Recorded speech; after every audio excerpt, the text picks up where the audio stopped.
E aí, pessoal, vamos ver essa questão aí do trilho, né, de uma ferrovia.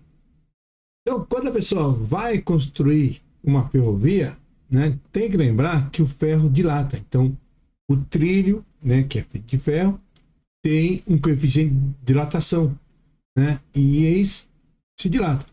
Então, na questão aí, você tem 1 quilômetro de ferrovia e ele quer saber qual é a dilatação linear quando ocorre uma variação de temperatura entre 0 e 20 graus Celsius.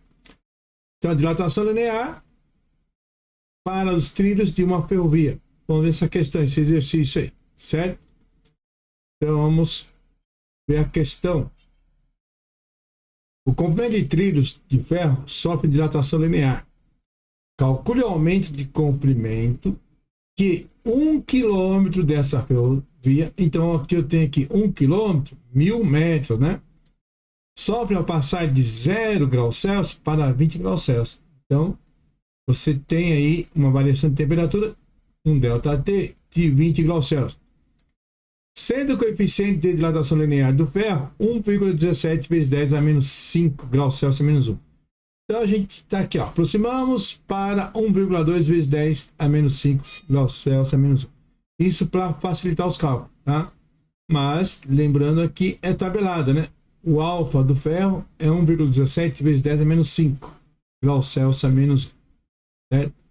Aí você vai tirar os dados, né? A partir dos dados, você substitui na equação ΔL é L0 vezes alfa vezes ΔT. Certo? Então, vamos ver aí os dados. L0, 1000 metros, ou seja, 1 quilômetro, né, de ferrovia aí. 1 quilômetro de trilhos de ferro.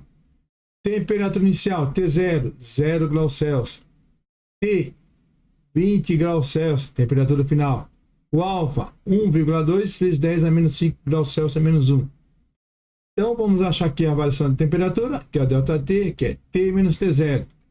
ΔT 20 menos 0, ΔT 20 graus Celsius. Então, o que eu tenho que achar? O ΔL, que é a dilatação linear. Eu quero saber quanto que varia aí 1 quilômetro dessa ferrovia, né? Com a variação de temperatura de 20 graus Celsius. Vamos ver a resolução. Devemos calcular a variação linear, ou seja, o ΔL, né? O ΔL é L0 vezes alfa vezes ΔT. Está aqui, ó. ΔL é igual a L0, que é o comprimento inicial, vezes alfa, que é o coeficiente de dilatação linear do ferro, vezes ΔT, que é a variação de temperatura. Vamos substituir os valores dados na equação. Nessa equação. ΔL é igual a 1000, que é o L0, vezes 1,2 vezes 10 a menos 5, vezes 20. Então, ΔL é 20.000 vezes 1,2 vezes 10 a menos 5. Ou seja, multiplicamos os termos inteiros, depois trabalhamos com o expoente de base 10. Né?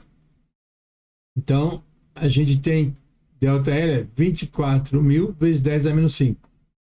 A gente pode, né, deixar em notação científica ou deixar a resposta em decimal. Certo? Então, se deixar em notação científica, ΔL é 2,4 vezes 10 a menos 1 metro, né?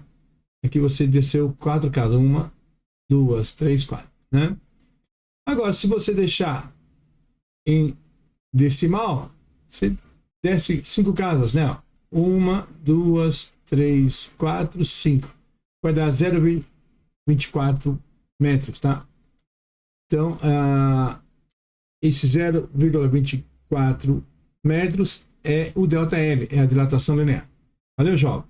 Então, quando se falar de dilatação linear, né, dilatação térmica linear, a gente está trabalhando apenas com o comprimento, apenas uma dimensão.